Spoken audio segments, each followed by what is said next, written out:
আসসালামু আলাইকুম ওয়া রাহমাতুল্লাহি ওয়া বারাকাতুহু। আলহামদুলিল্লাহি রাব্বিল আলামিন ওয়াসসালাতু ওয়াসসালামু আলা রাসূলিহিল আমিন ওয়া আলা আলিহি ওয়া সাহবিহি আজমাইন আম্মা বাদ। আউযু বিল্লাহিস সামিউল আলিম মিনাশ শাইতানির রাজীম মিন হামজিহি ওয়া নাফখিহি ওয়া নাফসিহি।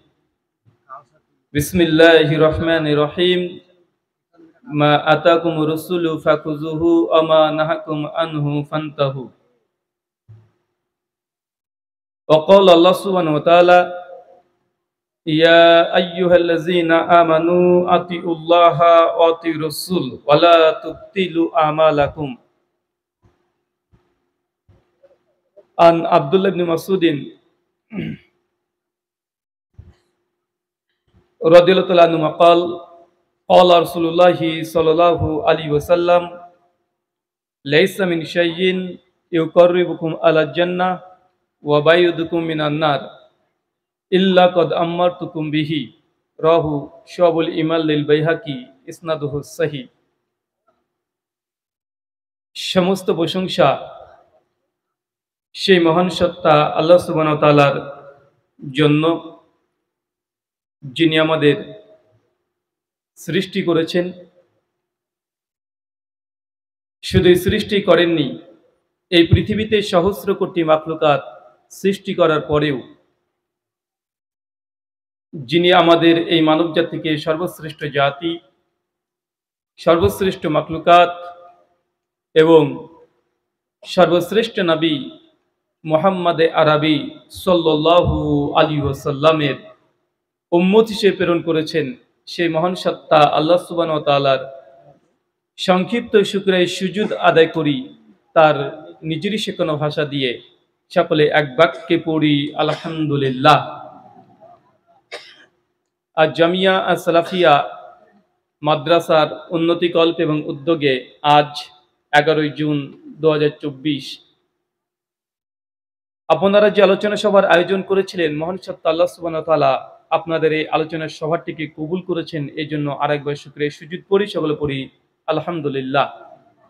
সম্মানিত সুধী, বাদ আসর থেকেই বিভিন্ন আলোচক তারা পবিত্র কোরআনুল কারীম এবং হাদিসে মুবারাকা থেকে অনেক গুরুত্বপূর্ণ ওয়াজ, নসিহত, আদেশ, উপদেশ, নির্দেশ আপনাদেরকে দিয়েছেন। আপনারাও, আমি মনে করি না যে আজকে এমন কিছু আলোচনা হবে যেটা ইতিপূর্বে আপনি আলোচনা শোনেন নাই। কেননা আমাদের বক্তাদের এই অধিকার বা ক্ষমতা বা পাওয়ার নেই যে ইসলামের মধ্যে নতুন কোনো তথ্য আমরা সংযোজন করে দেব।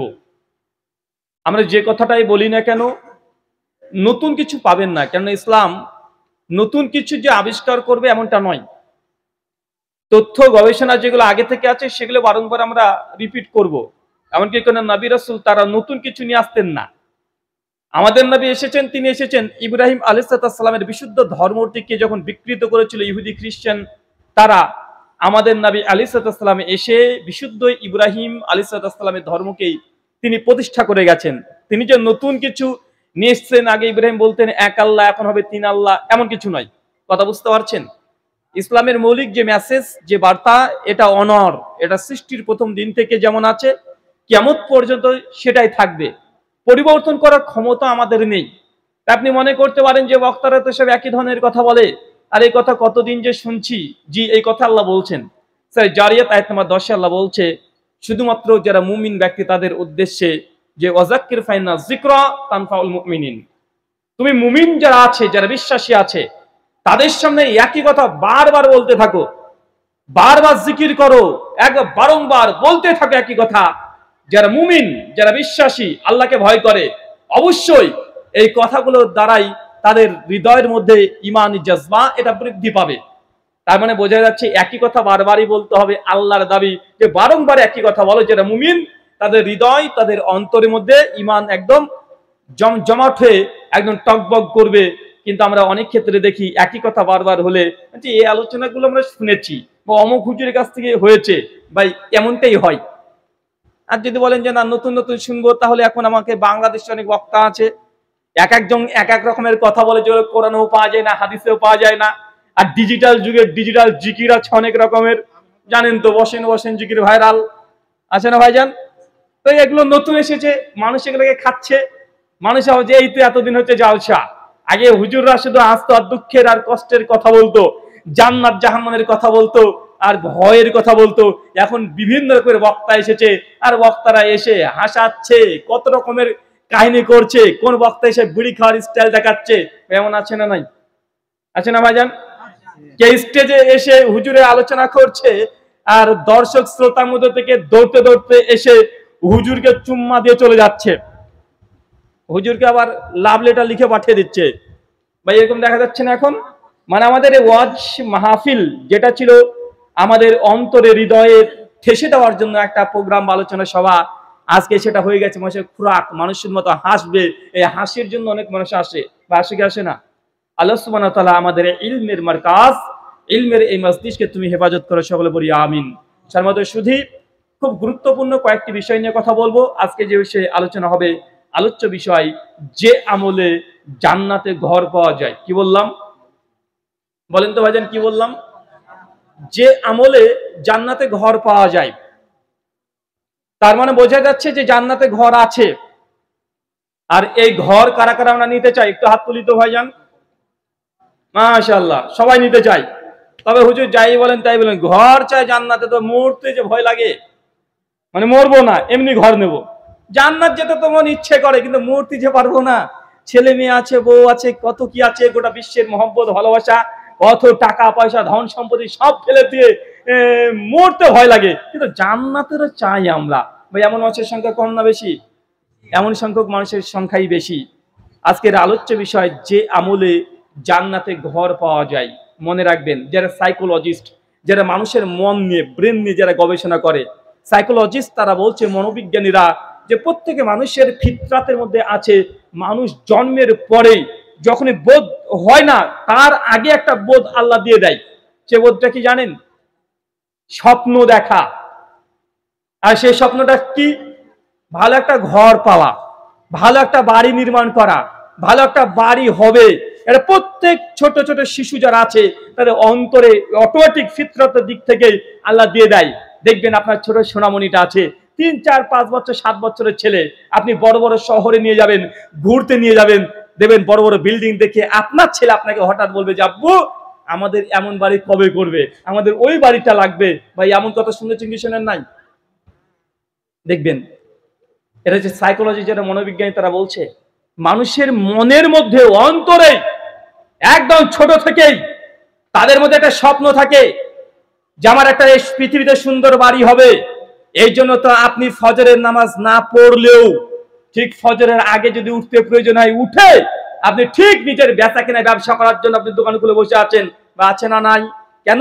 কারণ আপনার স্বপ্ন যে আপনি দোকানটাকে খুলছেন বা ব্যবসা করছেন শুধুমাত্র খাওয়া দাওয়ার জন্য না। খেতে আর পোশাক পরতে কত টাকা লাগে, আপনার স্বপ্ন আছে খাওয়া দাওয়া তো করবেন, সঙ্গে আপনার স্বপ্ন পূরণ হবে, সুন্দর একটা রাজপ্রাসাদ, একটা বাড়ি তৈরি করবেন। ভাই এমন স্বপ্ন আমরা দেখি কি দেখি না? প্রত্যেকে মানুষ। আপনি খুব মেজাজি ব্যক্তি, স্ত্রীর কথা আপনি সহ্য করতে পারেন না, 19-20 কথা স্ত্রী যদি বলে দেয় আপনার হাত পা সব উঠে পড়ে। এত মেজাজি মানুষ, বাড়ির কারো কথা সহ্য হয় না।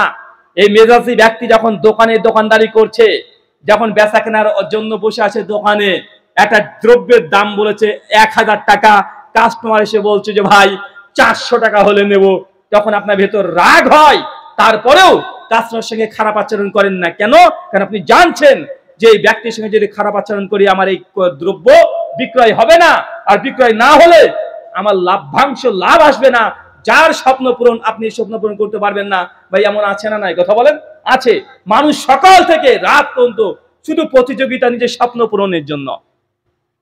যদি বলা হয় যে শুধু খাওয়া দাওয়ার জন্য আপনি পরিশ্রম করেন, জি না। প্রত্যেক বছরের শেষে আপনাকে বিল্ডিং এ এবার প্রাচীর দিতে হবে। এবার প্রাচীর দিয়েছেন, সামনে বছরে বলছেন যে টিনটা বারবার উড়ে যায়, এবার আমাকে ছাদ নির্মাণ করতে হবে, এবার প্লাস্টার করতে হবে, এরপরে বছর রং করতে হবে, টাইলস দিতে হবে, সুন্দর সুন্দর দরজা লাগাতে হবে, এসি লাগাতে হবে। ভাই স্বপ্ন আমরা দেখি কি দেখি না? এটাই স্বপ্ন, এটা ফিতরাত। এই স্বপ্ন দেখাটা খারাপ নয়। আর আল্লাহ সুবহানাহু ওয়া তাআলা এই জন্যই কিছু মানুষ আছে কিছু ব্যক্তি আছে যাদের ফিতরাতে কারণে আল্লাহ জান্নাতে তাদেরকে আগে থেকে ঘর দিয়ে দিবে, মানে দুনিয়াতে আপনি চলাফেরা করবেন আর আল্লাহ সুবহানাহু ওয়া তাআলা অটোমেটিক আগে থেকেই কিছু ব্যক্তির জন্য জান্নাতে ঘর তৈরি করে রেখে দিবেন, আপনার নামে ঘর থাকবে। কিছু ইবাদত আছে, আমল আছে, জানার দরকার আছে না নাই? আমরা আহলুল হাদিস সমাজ অন্ততপক্ষে বিদআত কি এটা খুব ভালো বুঝে নিয়েছি, সুন্নাত কি এটা আমরা খুব ভালোভাবে বুঝে নিয়েছি। আমরা শিরককে পরিত্যাগ করে দিয়েছি, আমরা তাবিজও পড়ি না, তাই তো ভাইজান? অন্তত আহলে হাদিস সমাজে এই দিক থেকে আমরা অনেকটাই অন্যদের চাইতে আমরা সচেতন। আর বারবার বারংবার এই আলোচনা শোনা হয়েছে, তাই এমন কিছু ইবাদত আমাদের মুখী হতে হবে যে ইবাদতের মাধ্যমে আল্লাহকে খুশি করা যায়। সুনান আবু দাউদ খুলবেন, হাদিস নাম্বার 4744। আবু হুরায়রা আল্লাহ নবীর একজন বিখ্যাত সাহাবী, সবচেয়ে যিনি হাদিস বেশি বর্ণনা করেছেন, তিনি বলছেন আল্লাহ যখন জান্নাতকে সৃষ্টি করলেন, কি সৃষ্টি করলেন বলেন তো ভাইজান?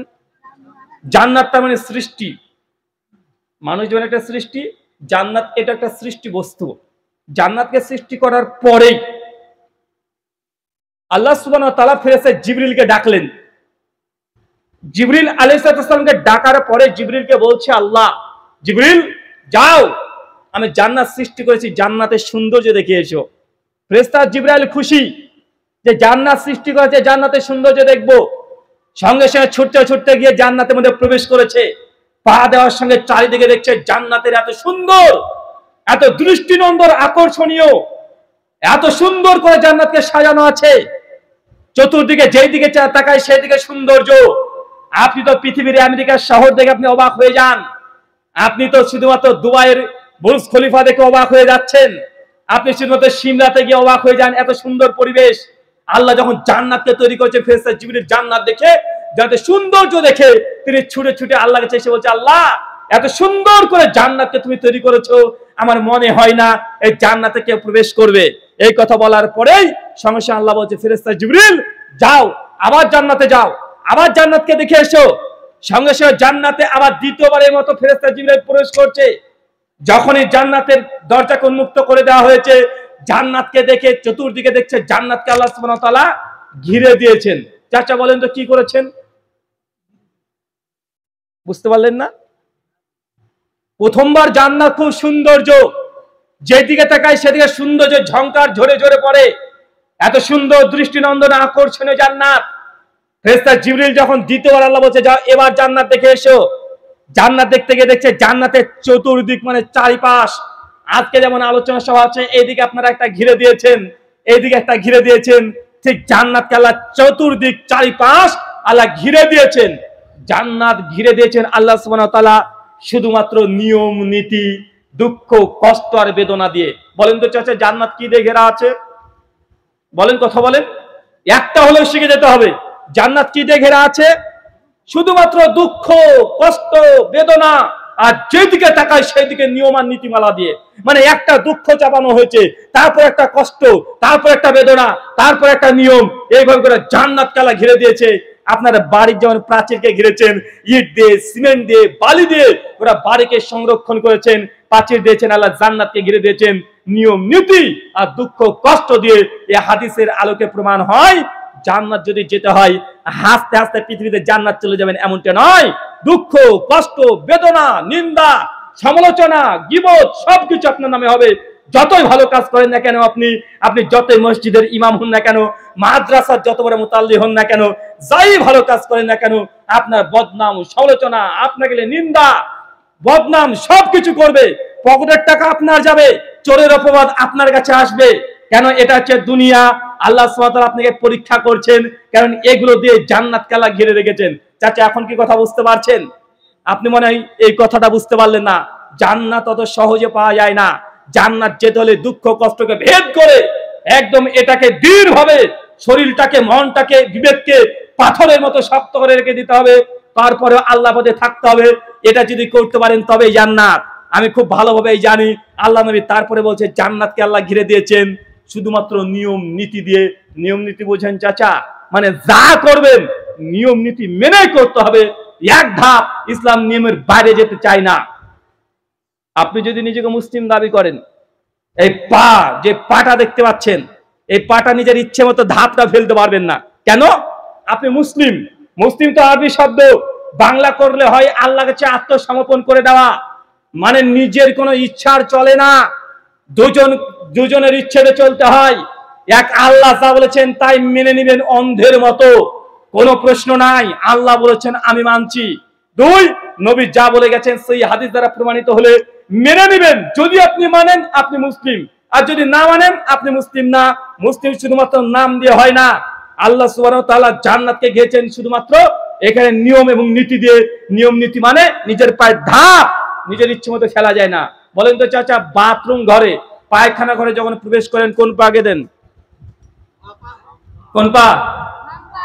বা পা। একটা হিন্দু ঠাকুর পণ্ডিত যদি হয় ও কোন পা আগে দেবে?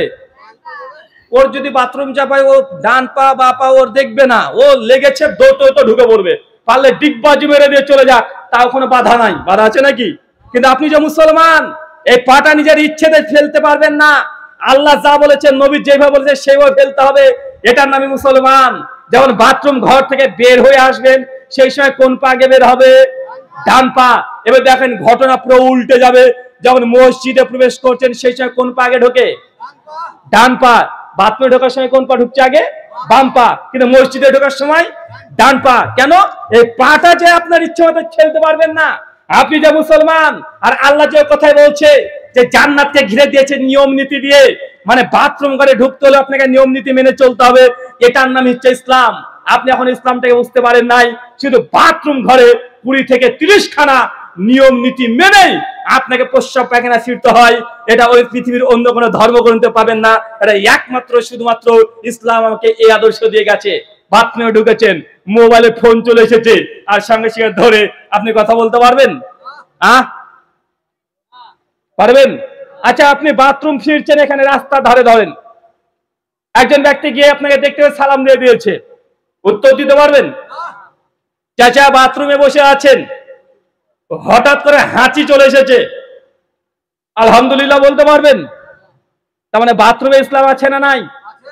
এক বাথরুমে কমপক্ষে 20 থেকে 30 খানা নিয়ম নীতি মানতে হবে। আপনি যদি 10 লাখ টাকাতে একটা সুন্দর বাথরুম তৈরি করেন, টাকা যদি হালাল হয়, যাকাত ওসর এগুলো যদি ঠিকঠাক যদি আদায় করেন, 10 লাখ টাকা দিয়ে বাথরুম তৈরি করেন, পায়খানা ঘর তৈরি করেন, এটা নাজায়েজ হারাম নয়। ইসলাম আপনাকে এই কথা বলেনি এটা নাজায়েজ হারাম। যাকাত যদি ঠিকঠাক দিয়ে দেন, ওসর যদি ঠিকঠাক দিয়ে দেন, আর অর্থ যদি হালাল হয়, 10 লাখ টাকা দিয়ে বাথরুম তৈরি করেন, কোনো সমস্যা নেই, এটা ইসলামে হালাল করেছে। কিন্তু এই 10 লাখ টাকাওয়ালা এই বাথরুমটার যদি প্যান্ট মানে যেখানে পায়খানা ফিরবেন ওই জায়গাটা যদি কিবলার দিকে মুখ বা পেছন হয়ে যায়, বলেন তো এবার পায়খানা ফিরতে পারবেন? চাচা এবার পারবেন? জি না। কেন? কারণ বাথরুম তৈরি করতে আপনার নিজের ইচ্ছা মতো করতে পারবেন না। বাড়ি আপনি 20 লাখ টাকা দিয়ে করেন, কোনো সমস্যা নেই। যেখানে বাথরুম করবেন দেখছেন না চিপা চাপা হয়ে যাচ্ছে, পূর্ব পশ্চিম ছাড়া আপনার প্যান্ট বসছে না, তবু আপনি পারবেন না। কেন? কারণ এই বাথরুম ঘর তৈরি করতে হলেও আল্লাহ এবং আল্লাহ নবীর আদেশ আছে না নাই? নিয়ম নীতিমালা আছে না নাই? আল্লাহ নবী এই জন্য বলছে জান্নাতকে আল্লাহ ঘিরে দিয়েছেন শুধুমাত্র নিয়ম নীতিমালা দিয়ে। সুনান আবু দাউদ হাদিস নাম্বার 26, আল্লাহ নবী বলছেন রাস্তাতে যেসব জায়গাতে ছোট ছোট গর্ত আছে ওই গর্তের মধ্যে প্রস্রাব পায়খানা ফিরো না, নিষেধ করে দিয়েছে।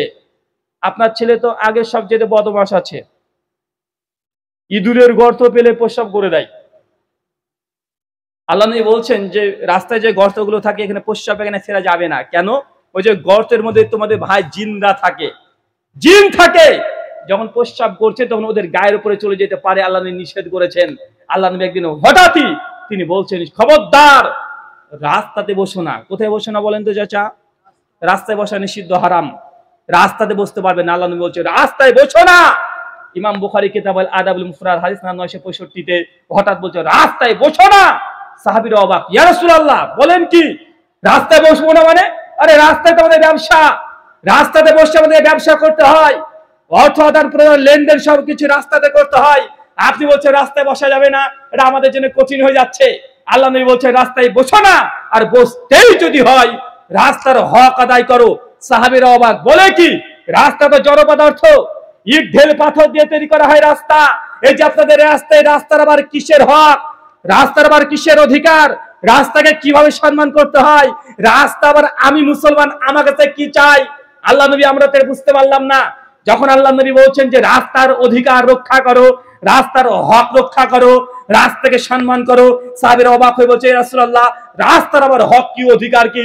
আল্লাহ নবী তখন বলছেন, রাস্তায় যদি চলতে হয়, রাস্তাতে যদি কোনো ক্ষতিকর কোনো পদার্থ যদি পড়ে থাকে, ওটা রাস্তা থেকে সরিয়ে দাও, এটা রাস্তার হক। যদি এই হক আদায় করতে না পারেন, চাচা, আপনার জন্য রাস্তায় বসা নিষিদ্ধ, আপনার জন্য রাস্তায় চলাচল হারাম।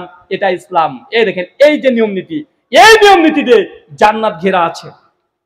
অতই সহজ। ইন্ডিয়াতে যারা ট্রাক চালান, গাড়ি চালান, হাই রোডে ট্যাক্স দিতে হয় কি হয় না? আছে না নাই? রাস্তার ট্যাক্স আছে না নাই? আছে।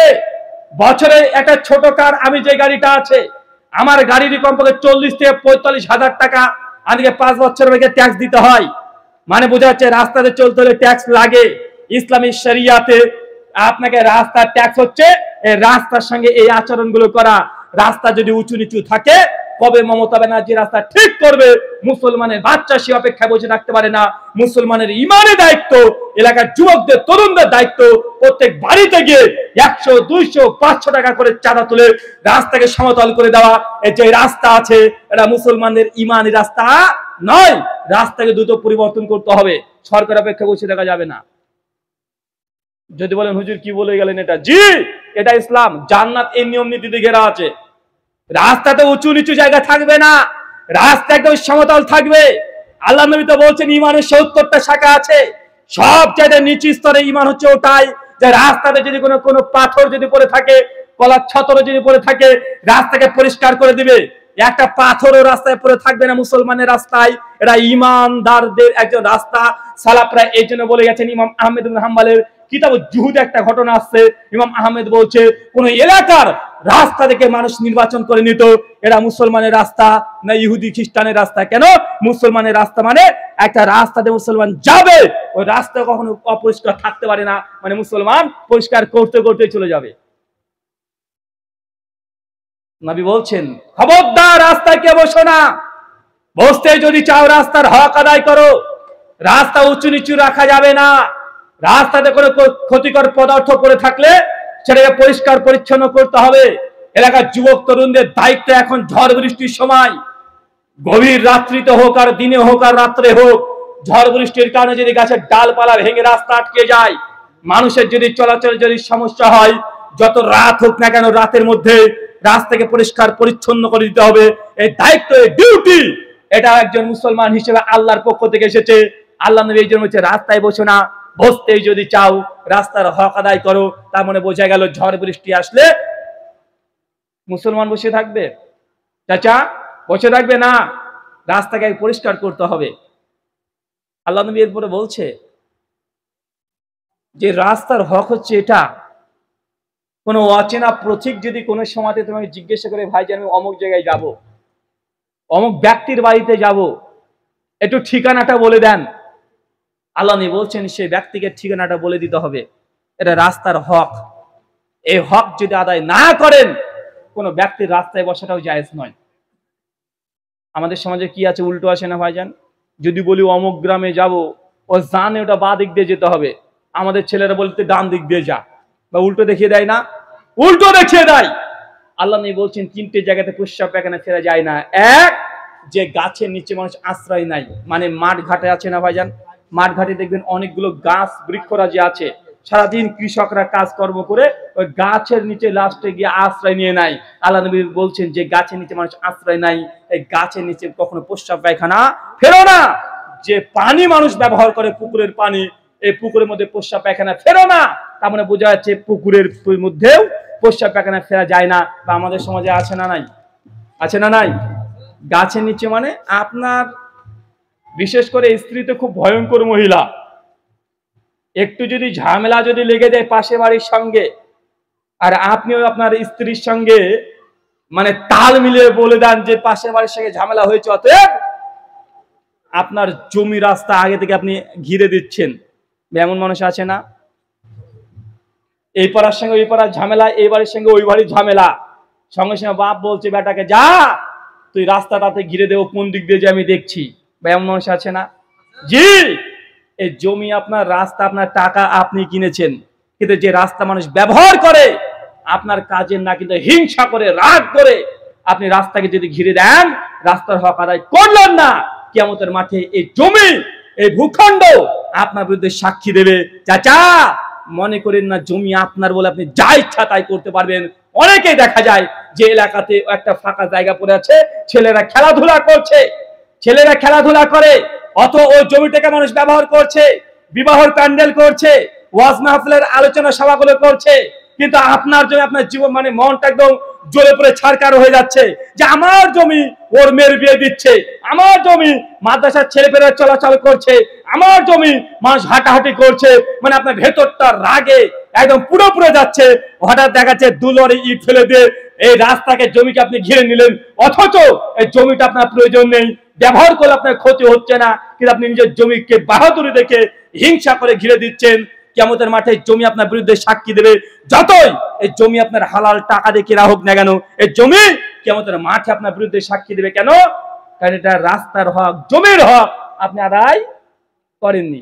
ইসলাম যদি পালন করেন শুধু মজা। ইসলাম যখন পালন করবেন তখন প্রত্যেক মানুষের অটোমেটিক শান্তি চলে আসবে। এখানে হিংসা বিদ্বেষের মধ্যে কোনো স্থান নেই। আল্লাহ বলছে রাস্তায় বসো না। রাস্তায় যদি বসতেই হয় তাহলে রাস্তাতে যদি কোনো অমুসলিম বাদ দিয়ে যদি চিনতে পারেন, পরিচিত অপরিচিত যে আছে তাকে সালাম দেবে। রাস্তায় যদি বসতেই হয় তাহলে মানুষের বোঝাকে হালকা করে দাও। মানুষের বোঝা হালকা আপনি বুঝতে পারলেন না, রাস্তাতে চলছেন দেখছেন একটা সাইকেল উল্টে পড়ে গেছে, একদম বোঝা নিয়ে পড়ে গেছে, আপনি যত টাই কোট প্যান্ট শার্ট পরা ব্যক্তি হন না কেন, যে মুসলিম হন, ছুটতে ছুটতে গিয়ে ওই রিক্সা চালক, ভ্যান চালক, ওই সাইকেল চালককে ওর বোঝাটা তুলে দিতে হবে। এটা মুসলমানের দায়িত্ব। এই দায়িত্ব যদি পালন না করেন আপনি রাস্তার হক আদায় করলেন না, অতএব আপনি গুনাহের সঙ্গে যুক্ত আছেন। বুঝতে পারছেন না কথাটা? ইসলাম রাস্তার হক এটা। এই আমলগুলো করতে খুব বেশি কঠিন হয় না, হয় নাকি? খুব বেশি কঠিন হয় না। আল্লাহ নবী এরপরেই ফেরেশতা জিবরিলকে আল্লাহ বলছেন, জিবরিল যাও তো,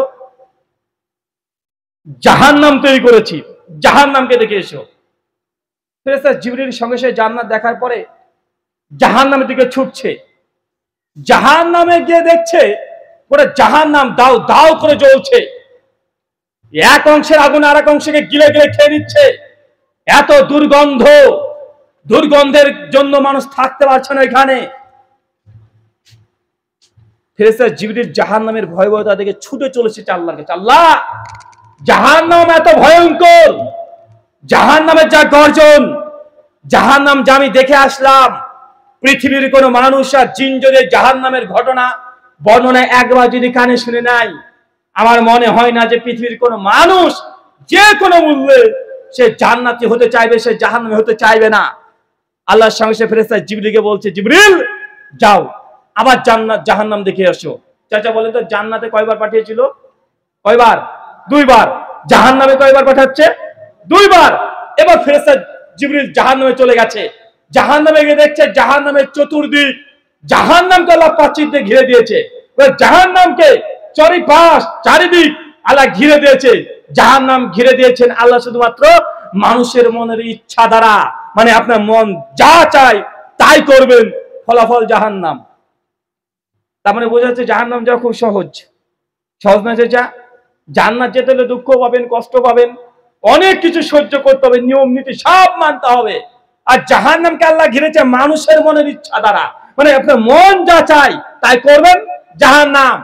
বয়স আপনার 65 হয়ে গেছে, এখনো এশার নামাজ দ্রুত পড়ে এসে আপনি দীর্ঘ 40 বছরের মুসল্লি আপনাকে দেখা আছে, মাথা টুপিটা মাথায় থেকে যায়, এশার নামাজ পরে দৌড়তে দৌড়তে এসে চায়ের দোকানে বসে আপনি এখনো সিরিয়ালের নেশা আপনার কাটে নাই, এখন আপনি 350 জর্দা দিয়ে আপনি পান খান, এখন আপনি বিড়ি সিগারেটের মধ্যে আবদ্ধ আছেন। আপনি মুরব্বী চাচা মানুষ, আপনি 40 বছরের মুসল্লি, ফজরের নামাজও আসেন, মসজিদে আযানও দেন, ভাই এমন ব্যক্তি আছে না নাই? কথা বলেন। জি চাচা, জেনে রাখবেন জাহান্নাম ঘেরা আছে আপনার মনের ইচ্ছা দ্বারা, মন যা চায় তাই করবেন, ফলাফল জাহান্নাম। নামাজ পড়লেন, রোজা করলেন, কিন্তু চাচা এখন বিড়ি সিগারেট জর্দা এই নেশা থেকে এখন বেরিয়ে আসতে পারেন নাই, মরলেই জাহান্নামে যাবেন, নিশ্চিত আপনাকে জাহান্নামে যেতে হবে। আল্লাহ রহমান, তিনি ক্ষমা করে জান্নাত দিবেন, এই অন্তরে বিশ্বাস থাকবে। কিন্তু আপনাকে মরার পরেই প্রথমে জান্নাত না, আগে জাহান্নামে যেতে হবে। জাহান্নামে গিয়ে জাহান্নামে কয়েকশো বছর সাজা খাবেন, কয়েকশো বছর ধরে অত্যাচারিত হবেন। তারপর আল্লাহ সুবহানাহু ওয়া তাআলার রহমতে, আল্লাহ নবীর সুপারিশে, কোরআন মাজিদের সুপারিশে, বিভিন্ন প্রক্রিয়ার পরে আপনাকে আল্লাহ আবার জান্নাতে দেবেন। কিন্তু মানুষ আপনাকে জান্নাতি ব্যক্তিরা বলবে, জান্নাতি বলে ডাকবে না, বলবে জাহান্নামী, আর হাসাহাসি করবে। কথা বুঝতে পারছেন? মনে হচ্ছে কঠিন হয়ে গেল আপনার জন্য নাকি? চাচা বলেন তো, জাহান্নাম কি দিয়ে ঘেরা? বলেন কি দিয়ে ঘেরা? মন যা চায় তাই করবেন জাহান্নাম। আপনি ভাবছেন এটা ছোট্ট একটা বিড়ি, এটাতে কি এমন ক্ষতি হয়ে যায়? 4 আনা 8 আনা দাম, যে নেবে 4 আনা 8 আনা আপনার জাহান্নামে নিয়ে চলে যাবে। সুনান ইবনে মাজাহ হাদিস 3376 এবং 88 আল্লাহ নবী বলছেন, কুল্লু মুস্কির খামরুন, কুল্লু খামরুন হারামুন। যেসব জিনিস খেলে মানুষের মধ্যে নেশা তৈরি হয় তার সবগুলো হারাম। এখন বলেন, বিড়ি, সিগারেট, জর্দা, এগুলোতে মানুষের নেশা তৈরি হয় কি হয় না? যদি হয়, আল্লাহ নবী বলছে হারাম। আপনি প্রতিনিয়ত খাচ্ছেন, মানে জাহান্নামে যাওয়ার জন্য ছোট্ট 4 আনার একটা বিড়ি আপনার জন্য যথেষ্ট হতে পারে। জাহান্নাম ঘেরা আছে আপনার মনের বাসনা দ্বারা। সহিহ বুখারী খুলবেন, হাদিস 5063। আল্লাহ নবী বলছেন, নিকাউ মিনাস সুন্নতি ফামান রাগিবুন সুন্নতি ফালাইসা মিন্নি। বিয়ে করা হচ্ছে আমার ইবাদত। বিয়ে করবে মুসলমান, এটা হচ্ছে নবী সুন্নাত, এটা ইবাদত। ফামান রাগিবুন সুন্নতি ফালাইসা মিন্নি। আর যার সামর্থ্য আছে তারপর বিয়ে করেনি, সে আমাদের দলভুক্ত না। তার মানে বোঝা গেল বিয়ে করা এটাও ইবাদত। বিয়ে করা কি চাচা? বিয়ে করা কি চাচা? আপনি কখন মনে করেছেন বিয়ে করা ইবাদত? আচ্ছা, কারা কারা বিয়ে করেছেন একটু হাত তোলেন তো। আরে ভাই তোলেন না রে ভাই। আচ্ছা, কারা কারা করনি তারা হাত তোলো তো। যারা করেনি তারা হাত তোলে। তোদের দেখে বোঝা যাচ্ছে তোরা বিয়ে করিসনি। 9 বছর বয়স হয়নি, দাঁত ভাঙেনি, এখন ও হাত তুলছে। বিয়ে করবে আগে নাকি? আচ্ছা, যখন আপনি বিয়ে করেছিলেন কখনো মনের মধ্যে এটা ফিলিংস এসেছিল যে আজকে আমি একটা ইবাদত করতে যাচ্ছি? নামাজ পড়ার আগে নামাজটা একটা ইবাদত মনে হয় না? হজ করতে যাবেন, একটা ইবাদত মনে হয় না? একটা নিয়াত একটা আসে না? কিন্তু বিয়ের যে ইবাদত, এই বিয়েটাকে ইবাদত হিসাবে কখনো মনে হয়েছে? দেখেন আমাদের নিয়াতের কত গরমিল। বিয়েটাকে ইবাদত মনে না করার কারণে আজকে সমস্যা অনেক দিক থেকে বিদ্যমান। আল্লাহ নবী বলছেন, নিকাউ মিনাস সুন্নতি ফামান রাগিবা সুন্নতি ফালাইসা মিন্নি। বিয়ে করা হচ্ছে আমার সুন্নাত। আর যে ব্যক্তি আমার সামর্থ্য, যার সামর্থ্য আছে তারপর বিবাহ করেনি, এই ব্যক্তি আমাদের অন্তর্ভুক্ত না। তার অর্থ এই, যদি আপনি বিয়েটাকে ইবাদত মনে করতেন, তাহলে আপনার বাড়িতে মেয়ের যখন বিয়ে দিচ্ছেন 3 দিন আগে থেকে ডিজে গান বাজিয়ে, বাদ্যযন্ত্র বাজিয়ে আপনার মেয়ের বিয়ে জিন্দেগিতে দিতেন না। এলাকাতে বাজে, ডিজে বাজে বিয়েতে? চাচা, বিয়েতে যতগুলো শয়তানি হয়, মুসলমানদের অন্য কোন অনুষ্ঠানে এতগুলো শয়তানি হয় না। মানে বিয়ের একদম করবে আগে থেকে যত রকমের বদমাইশের শয়তানি সবগুলো হয়। আর এইগুলো বেশি হয় মেয়ে পক্ষ থেকে। কোন পক্ষ থেকে? মেয়ের বাপ আর মা সবচাইতে এখানে একদমই দুর্বল। যখন মেয়েটিকে দেখতে এসেছে, বাপ আর মা তার মেয়েটিকে একদম খুব সুন্দর করে সাজিয়ে দিয়ে বাড়ির বারান্দাতে একদম রেখে দিয়েছে।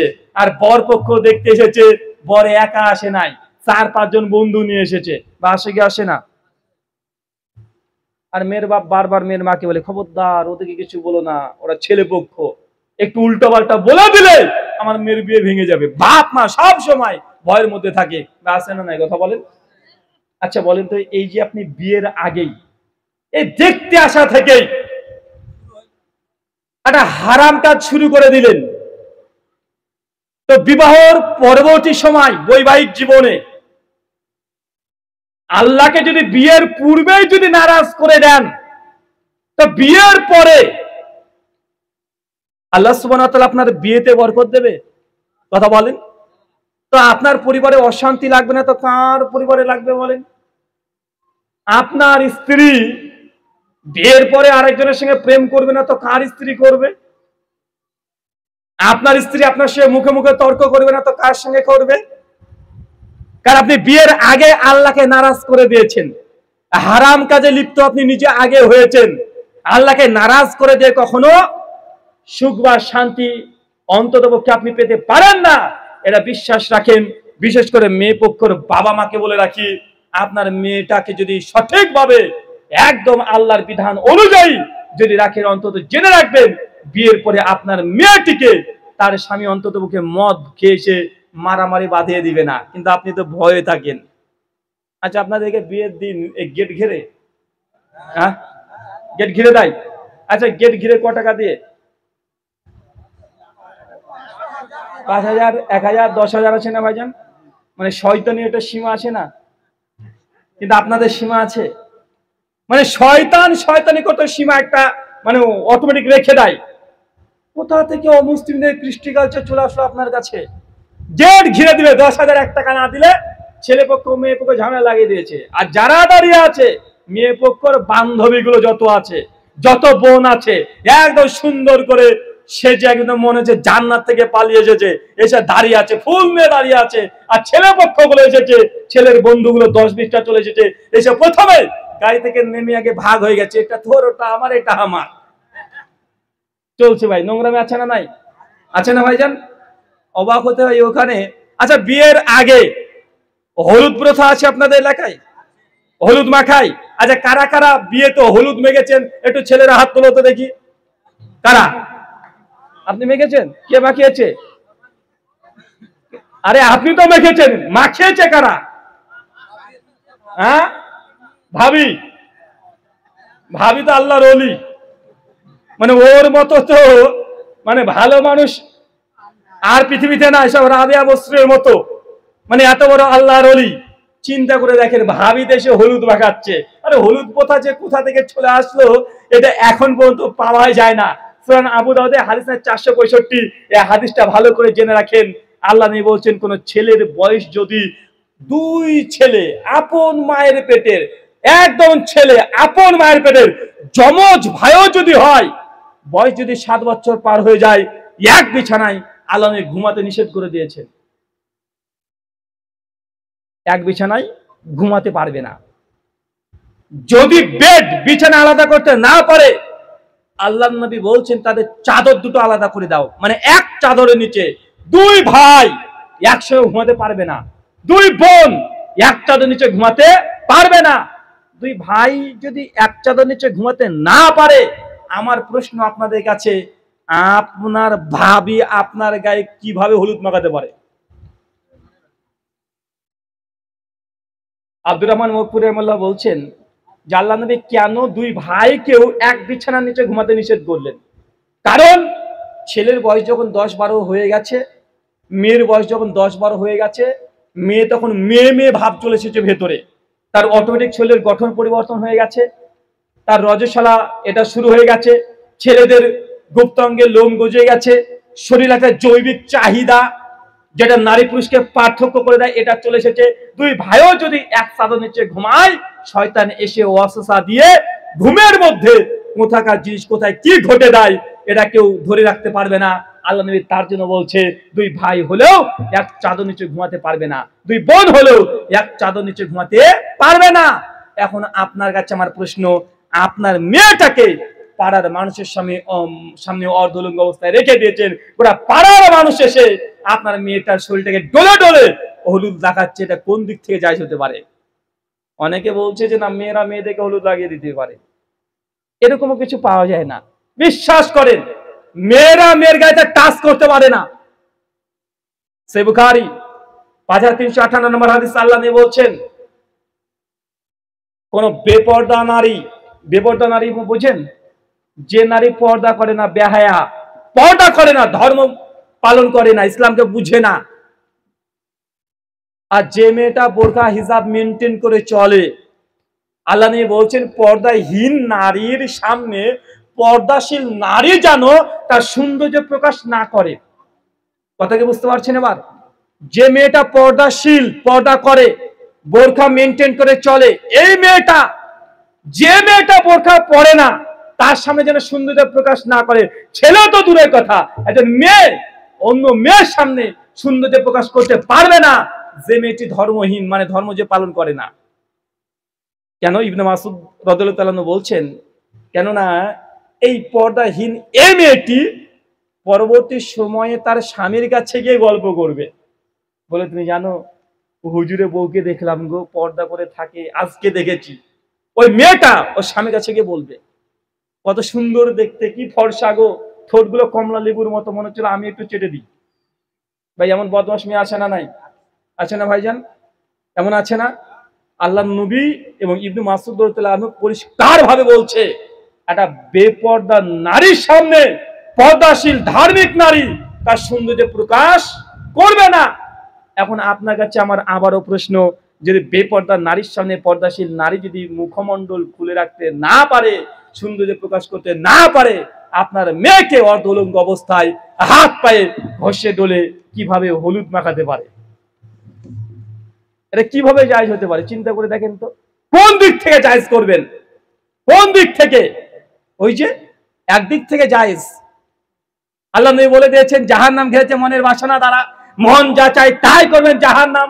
জি, বিয়ের পূর্বে যে নোংরামি গুলো করেন, জেনে মেয়ে কখনো শ্বশুর বাড়িতে গিয়ে অচেনা জায়গা যে লোকটার সঙ্গে রাত্রি কাটাবে সেই লোকটাকে কখনো দেখে নাই। যে পরিবারে মেয়েটি যাচ্ছে কাউকে চিনে না, নিজের আপন গ্রামকে ত্যাগ করে দিয়ে অন্য একটা গ্রামে চলে যাচ্ছে। মেয়েটা কত বড় ভয়ঙ্কর পরিস্থিতি যাচ্ছে এরা পুরুষ মানুষ বুঝতে পারবে না। আপনি তো বিয়ে করে নিজের বাড়িতে নিয়ে আসলেন, নিজের বাড়ি আছে, নিজের বিছানা আছে, ভাই বোন মা বাপ প্রতিবেশী সবাই আছে, আপনার জীবনের এমন কিছু পরিবর্তন হলো না। কিন্তু একটা মেয়েকে যখন বিয়ে করে নিয়ে আসতেন, মেয়েটা তার বাপ মা শব্দ ছেড়ে দিয়েছে, তার বন্ধু বান্ধবী যা আছে সব ত্যাগ করে দিয়েছে, সবকিছু ত্যাগ করে দিয়ে নতুন একটা পরিবারে আপনার মাকে মা বলতে হচ্ছে, আপনার বাবাকে বাবা বলতে হচ্ছে, আপনার প্রতিবেশীকে প্রতিবেশী হিসাবে স্বীকার করে নিতে হচ্ছে, আপনার বোনকে তার সঙ্গে সেইভাবে আচরণ করতে হচ্ছে। মানে কারোর সঙ্গে যদি 19-20 আচরণ হয়ে যায়, সঙ্গে সঙ্গে আপনাকে এসে বলবে তোর বউটা খুব খারাপ। মানে একটা মেয়ে হঠাৎ করে গোটা পৃথিবীকে পরিবর্তন করে দিয়ে নতুন একটা পৃথিবীকে কয়েক ঘন্টার মধ্যে আপন করে নিতে হচ্ছে। এই মেয়েটিকে কত ব্যালেন্স করে চলতে হয়। কিন্তু বিয়ের আগেই যদি আল্লাহকে নারাজ করে মেয়েটির বিয়ে দেন, আল্লাহর পক্ষ থেকে আপনার মেয়ের ওপরে বরকত, রহমত, সাহায্য আসবে। চাচা কি মনে করছেন? জি না, সাবধান। ভারতবর্ষের বুকে শতকরা বর্তমান প্রেক্ষাপটে যা দেখা যাচ্ছে, শুধুমাত্র আমাদের ইন্ডিয়ার মধ্যে শতকরা বিয়ের পার্সেন্টেজ, বিয়ের পরে ছেলেরা 76% ছেলেরা বিয়ের পরে প্রেম করে। কি করে? বিয়ের আগের কথা বলছি না চাচা, বিয়ের পরে, মানে আপনার বাচ্চা আছে তারপরে এখনো প্রেম করছে, এটাকে বলা হয় পরকিয়া। কি বলা হয়? বিয়ের পরে পরকিয়া করছে। সরি, 86%, পরিসংখ্যান ভুল বলছে, ছেলেরা কত পার্সেন্ট? 86%। আমার মা বোনেরা যারা এসেছে ওরা ভালো করে কান খুলে শুনে চলে যাক। মানে এলাকাতে যদি 100খানা বিবাহিত যদি পরিবার থাকে, জেনে রাখবেন 100টা পরিবার থাকলে বিয়ের পরেও 86টা ছেলে আছে অন্য কোনো মেয়ের সঙ্গে সম্পর্ক আছে, বউ ছাড়া প্রেম করছে। অবাক মনে হলো না বিষয়টা? আপনি যে হাসি মনে হচ্ছে। আর মেয়েরা দিক থেকে কম নেই। মেয়েদের পরিসংখ্যান আসছে কমপক্ষে 72 থেকে 74% মেয়েরা বিয়ের পরে প্রেম করে। আপনি মনে করছেন যে বউটাকে বাড়িতে থুয়ে এসেছি, আপনি দোকানে কাজ করছেন বা অফিসে চলে গেছেন, চাকরি করছেন, আর বউটা বাড়িতে রান্না বান্না করছে, মনে হয় আপনার যে খাবারই প্রস্তুত করছে। না, ও প্রেমও করছে, আপনি যেমন করছেন ও করছে। এটা ভারতের রিপোর্ট বলছে, এটা কোরআন হাদিসের কথা না, এটা ইন্ডিয়ান রিপোর্ট। এখন প্রত্যেক যারা বিবাহিত পুরুষ নারী এখানে বসে আছে তারা নিজেরাই নিজেদেরকে চোখে আয়না দেখবা দেখে নিক যে পরিসংখ্যান, সেই পরিসংখ্যান ঠিক না ভুল আপনি নিজেই একটু বিবেচনা করতে পারবেন। বা আছে না নাই? ভয়ঙ্কর পরিস্থিতি। কেন? কারণ বিয়ের প্রথমে আল্লাহকে নারাজ করে দিয়েছেন। সব জায়গাতে বিয়ের পূর্বে আপনি নারাজ করেছেন, কখনো নারাজ করে আল্লাহর পক্ষ থেকে রহমত বরকত আসতে পারে না। আল্লাহ নবী বলছেন জাহান্নামকে ঘেরা আছে কি দিয়ে? কথা বলেন, কি দিয়ে চাচা? এই দুটো কথা মুখস্থ করে বাড়িতে চলে যান। জান্নাত ঘেরা আছে আল্লাহর ইচ্ছা দ্বারা, আল্লাহ যা বলেছে তাই করবেন, ফলাফল জান্নাত। আর জাহান্নাম ঘেরা আছে, মন যা চাচ্ছে আপনার তাই করেন, আপনি জাহান্নামে চলে যাবেন, কোনো সমস্যা নাই। জাহান্নাম যেতে হলে কোরআন হাদিস পড়ার দরকার নেই, আপনাকে কোনো জায়গাতে পড়াশোনা করার দরকার নেই, মন যা চাইবে সেটা করবেন, ফলাফল জাহান্নাম। পৃথিবীতে তিনজন ব্যক্তির কথা কোরআন এবং হাদিসে আছে, আল্লাহ যাদেরকে দুনিয়াতে আগে থেকে জান্নাতের ঘর দেখিয়ে দিয়েছেন। তিনজন। কয়জন আছে? আরো জোরে বলেন। দুনিয়াতে জীবিত থাকা অবস্থায় আল্লাহ জান্নাতে ঘর তো তৈরি করেছেন, এবং আল্লাহ সেই ঘর যে তারা পাবে এ কথা দুনিয়াতে জানিয়ে দিয়েছেন। কমপক্ষে তিনজন আছে। এই তিনজন ব্যক্তির নাম বলতে পারবেন? বলেন। আচ্ছা, কেউ যদি বলতে পারেন দেখি, দাঁড়ান আগে অফারটা দিই তারপরে বলেন।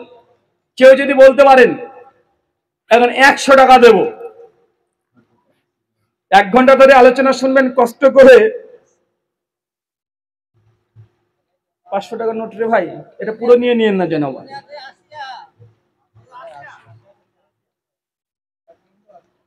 তিনজন ব্যক্তির কথা বলেছি যারা দুনিয়াতে আগে থেকে জান্নাতে ঘর পাবে জেনে গিয়েছিল, আল্লাহ জানিয়ে দিয়েছেন, কিন্তু তারা জীবিতই ছিল, দুনিয়াতে চলাচল করছে।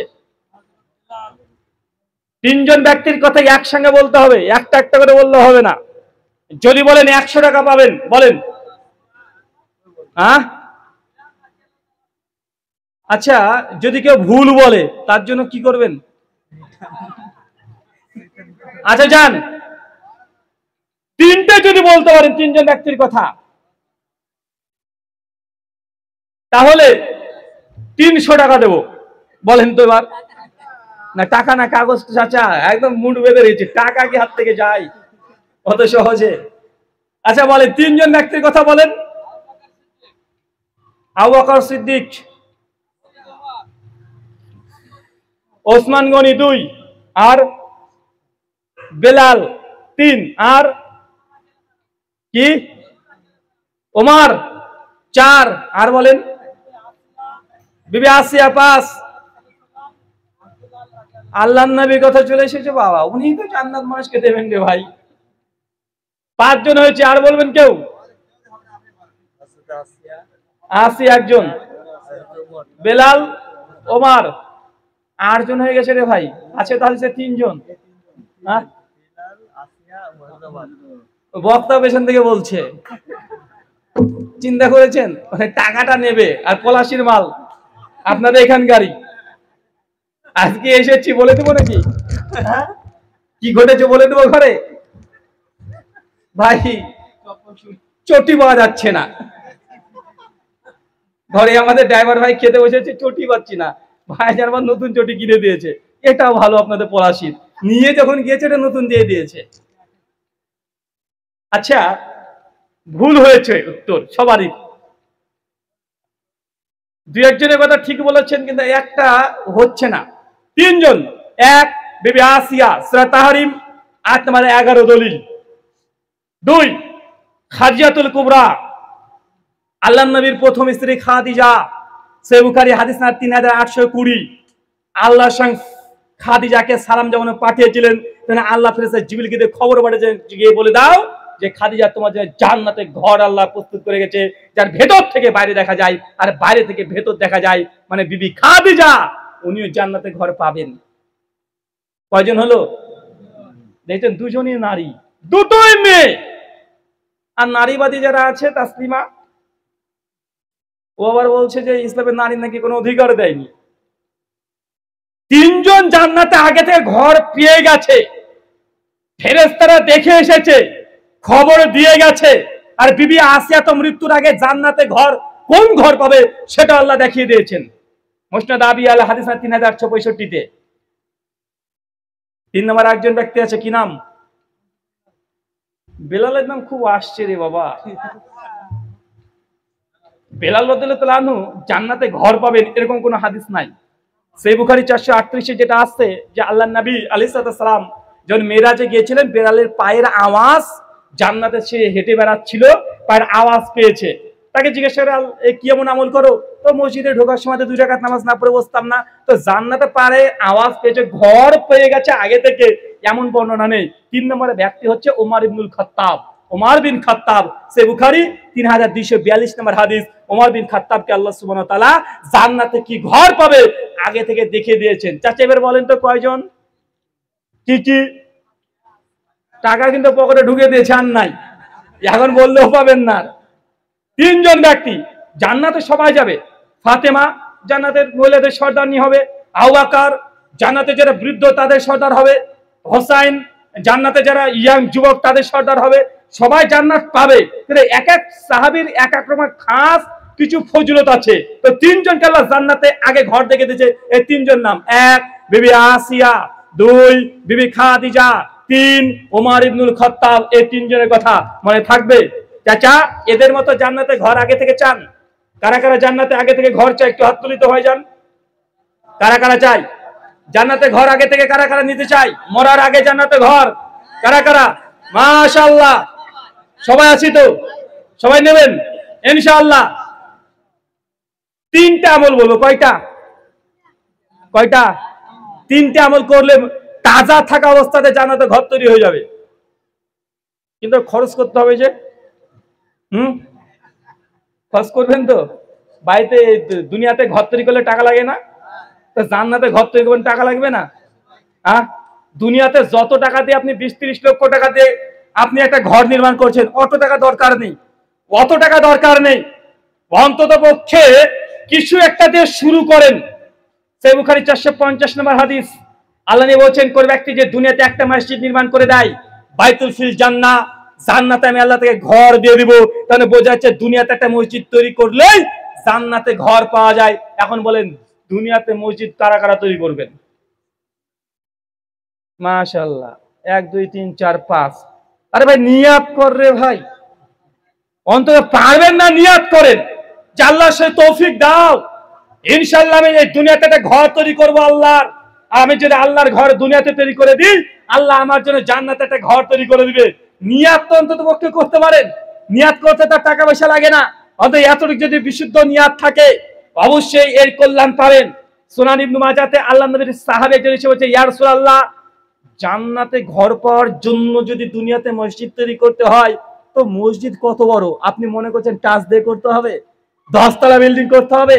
আল্লাহ নবী বলছে, জি না, যদি পায়রা ঢোপের সমানও কেউ যদি একটা দুনিয়াতে মসজিদ তৈরি করে দেয়, বাইতুল ফিল জান্নাহ, আমি আল্লাহ জান্নাতে ঘর দিয়ে দিব। কিসের সমান বলেন তো চাচা? কিসের সমান? পায়রা ঢোপের সমান। এই হাদিসের ব্যাখ্যাতে শেখ সালেহ আল উসাইমিন বলছেন যে আসলে পায়রা ঢোপ বলতে সত্যি করে পায়রা ঢোপের সমান বলছে না। পায়রা ঢোপের সমান জায়গাতে কোন নামাজ পড়া যায় না, বরং একজন মুসল্লির নামাজ পড়ার জন্য যেটুক জায়গা লাগে, মানে এক মুসাল্লা বোঝেন না? এক মুসাল্লা বোঝেন? মানে একটা জায়নামাজের যে জায়গা, এই জায়গা পরিমাপ কেউ যদি মসজিদ তৈরি করে দেয়, আল্লাহ জান্নাতে থেকে ঘর দেবে। এখন একটা মুসল্লা মানে একটা জায়নামাজের মতো জায়গা, কিভাবে আপনি মসজিদ তৈরি করবেন এটা তো বুঝতে পারলেন না। জি, আপনাকে সহজ করে দিই। এলাকাতে যদি মসজিদ তৈরি হয় বা এলাকাতে যদি মসজিদ নির্মাণ হয়, সেই সময়তে একজন ইঞ্জিনিয়ারকে জিজ্ঞাসা করবেন, ভাইজান একটা এই মসজিদ, এই একটা জায়নামাজের সম্পূর্ণ জায়গা তৈরি করতে কত টাকা লাগবে? ভাই তারা বলতে পারে কি পারে না?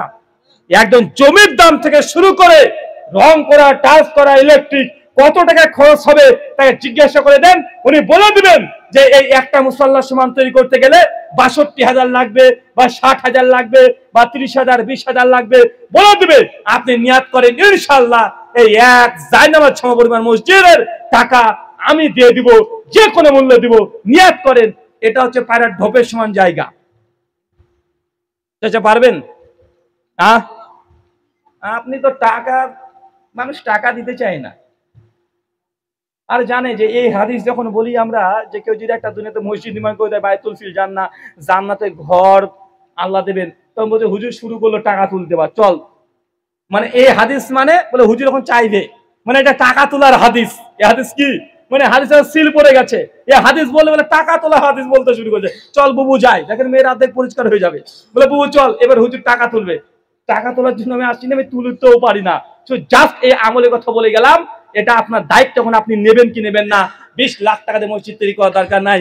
এক মুসাল্লা নিয়াত করে ফেলেন, ইনশাআল্লাহ এক মুসাল্লার সমপরিমাণ হলেও মৃত্যুর আগে আমি একটা মসজিদ দিয়ে দাম দিয়ে যাব। যাদের টাকা নাই, গরিব মানুষ, একচল গরিব মানুষ, মিসকিন মানুষ, তারা কি ফাঁকি দিয়ে বলবে না? সুনান দারিমি হাদিস 435। আল্লাহ নবী বলছেন, কোন ব্যক্তি যদি প্রতিদিন 10 বার সূরাতুল ইখলাস পড়ে, কয়বার? চাচা সূরা ইখলাস পারেন না? বাবা আমরা তো অত মাওলানা না, সূরা ইখলাস পারি না। তো ইখলাস জানেন না, সূরা কুল জানেন? কুল হু আল্লাহু আহাদ, হ্যাঁ বাবা সেটা তো জানি। ভাই এরকম মুসল্লি আছে না? সূরা ইখলাস জানে না, সূরা কুল জানে। চাচা যেটা ইখলাস ওটাই সূরা কুল, মানে কুল হু আল্লাহু আহাদ।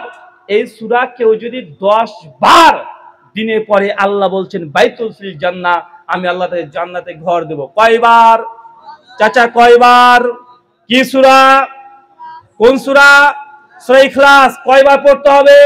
10 বার। বিনিময় কি? জান্নাত।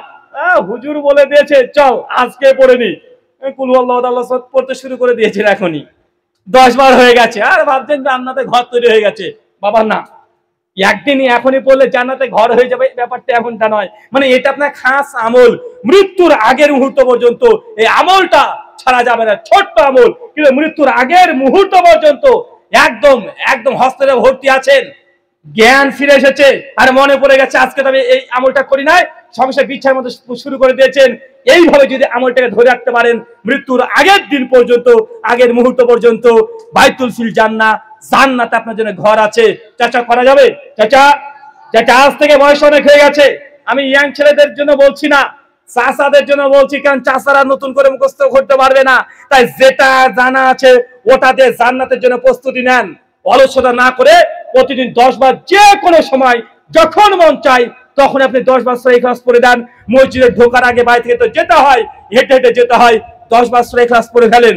মেয়েরা যখন রান্না বান্না করছে, তরি তরকারি কাটছে, ওই সময়তে 10 বার সূরা ইখলাস পড়ে ফেলেন, প্রতিদিন পড়েন। মিস যদি না হয়, মিস হলে এই ফজিলত পাবেন না। ভাই এই আমলটা সহজ না, এখানে টাকা লাগছে না। হুজুর কাল থেকে চেষ্টা করব, তাহলে টাকা হলে চেষ্টা করতে রাজি না। এই ক্লাস তো এটা জানি, এটা করে জান্নাত নিয়ে নিব। 3 নম্বর আরেকটা আমল, সুনান তিরমিজি হাদিস 415। আল্লাহ নবী বলেছেন, কেউ যদি প্রত্যেকদিন ফরজ নামাজের পরে, ফরজ আদায় করার আগে পরে যদি 12 রাকাত সুন্নাত নামাজ পড়ে, কত রাকাত? 12 রাকাত, বাইতুল ফিল জান্নাহ, তার জন্য জান্নাতে ঘর আছে। চাচা কি পড়তে হবে? সুন্নাত নামাজ। আপনি তো অলসতা করেন, আমরা আহলে হাদিস সমাজে সুন্নাত নিয়ে খুব অলসতা আছে। হানাফি ভাইরা বেদাত করলেও তার সুন্নাত জিন্দেগিতে ছাড়ে না, ফরজের মতো গুরুত্ব দেয়। কিন্তু আহলে হাদিস সমাজ সুন্নাত থেকে অনেক ক্ষেত্রে, এই আমল থেকে অনেকটা দূরে আছে। কি করবেন? সুনান তিরমিজি 415 নম্বর হাদিস, জোহরের আগে 4 রাকাত, পরে 2 রাকাত, মাগরিবের পরে 2 রাকাত, এশার পরে 2 রাকাত, ফজরের পূর্বে 2 রাকাত, এই যে টোটাল 12 রাকাত। আল্লাহ নবী বলেন, কেউ যদি হেফাজত করে, এটা যদি মৃত্যু পর্যন্ত সুন্নাত যদি কেউ না ছাড়ে, বিশেষ কারণে এবং মুসাফির নামাজ কসর হওয়া ছাড়া কেউ যদি এই আমলটা আমল নামে আল্লাহ পেয়ে যায়, বাইতুল ফিল জান্নাত, তার জন্য জান্নাত আল্লাহ ঘর দিয়ে দিবে। চাচা কয়টা দিয়েছি? আমল কয়টা দিয়েছি? জান্নাতে ঘরে বের কারা কারা চান? কে কে চান? এবার হাত তোলেন। কে কে চান? জানতে সবাই মাশাআল্লাহ। ভাই এখানে যারা অর্থশীল, টাকা ব্যয় করতে হবে আল্লাহর রাস্তায়, মসজিদ মাদ্রাসা যা আছে শুধুমাত্র দিনের পথে ব্যয় করেন, ইনশাআল্লাহ এই ফজিলতের অন্তর্ভুক্ত হবেন। 2, যারা বেশি কিছু জানেন না, বয়স হয়ে গেছে, প্রতিদিন 10 বার সূরা ইখলাস মিস করা যাবে না, যে কোনো মূল্যে পড়তে হবে। 3, যারা এখনো সুস্থ স্বাভাবিক আছেন, নামাজ আদায় করছেন, 12 রাকাত সুন্নাত যে কোনো মূল্যে, শুধু মুসাফির অবস্থায় ছাড়া বাড়িতে থাকলেই 12 রাকাত নামাজকে হেফাজত করুক, ইনশাআল্লাহ তাকে জান্নাত আল্লাহ আগে থেকে জীবিত থাকা অবস্থায় জান্নাতে ঘর দিয়ে দিবে আল্লাহ। এই 3টে আমল যে কোনো একটা আমাদের তাকদীরে তুমি লিখে দাও, সকলে বলি আমিন। আমাদের মধ্যে যারা অসুস্থ আছে, আল্লাহ সুবহানাহু ওয়া তাআলা তুমি আশ-শাফি, তুমি সুস্থতা দানকারী, আমাদের প্রত্যেককে সুস্থতা দান করো, সকলে পড়ি আমিন। আমাদের মধ্যে যারা মৃত্যুবরণ করেছে, আল্লাহ সুবহানাহু ওয়া তাআলা তারা যদি শিরক না করে মৃত্যুবরণ করে, তাকে তুমি ক্ষমা করে জান্নাতুল ফেরদৌস দান করো, সকলে পড়ি আমিন। আমাদের মধ্যে যারা আল্লাহ সুবহানাহু ওয়া তাআলা এখন হালাল উপার্জন করতে পারে না, আল্লাহ তুমি রাজ্জাক, তুমি রিজিক দাতা, আমাদের প্রত্যেককে হালাল উপার্জন করার তৌফিক দান করো, সকলে পড়ি আমিন। যাদের আমাদের ঋণগ্রস্ত আছে, আল্লাহ সুবহানাহু ওয়া তাআলা এই ঋণের আযাব, ঋণের বোঝা আমাদের উপর থেকে তুমি তুলে নাও, সকলে পড়ি আমিন। এই বলে আজকের মতো আলোচনা শেষ করলাম। ওয়ামা আলাইনা ইল্লাল বালাগ। সুবহানাকাল্লাহুম্মা ওয়া বিহামদিক ওয়া আশহাদু আল্লা ইলাহা ইল্লা আনতা আস্তাগফিরুকা ওয়া আতুবু ইলাইক। আসসালামু আলাইকুম ওয়া রাহমাতুল্লাহি ওয়া বারাকাতুহু। টাকাটা কেউ নিতে পারেননি, টাকাটা আমার পকেটে ঢুকে গেছে। শুকরিয়া, ধন্যবাদ টাকাটা না নিতে পারার জন্য। আসসালামু আলাইকুম। মাশাআল্লাহ, এতক্ষণ যে আলোচনা শুনলাম আমরা আমল করব ইনশাআল্লাহ। আর যাওয়ার প্রাক্কালে আপনাদেরকে বলছি, আমাদের টেবিলে 2 টাকা 5 টাকা 10 টাকা যা আছে আপনারা একটু দিয়ে যাবেন ইনশাআল্লাহ। আমাদের টেবিলে একটু দিয়ে যান অনুগ্রহ করে।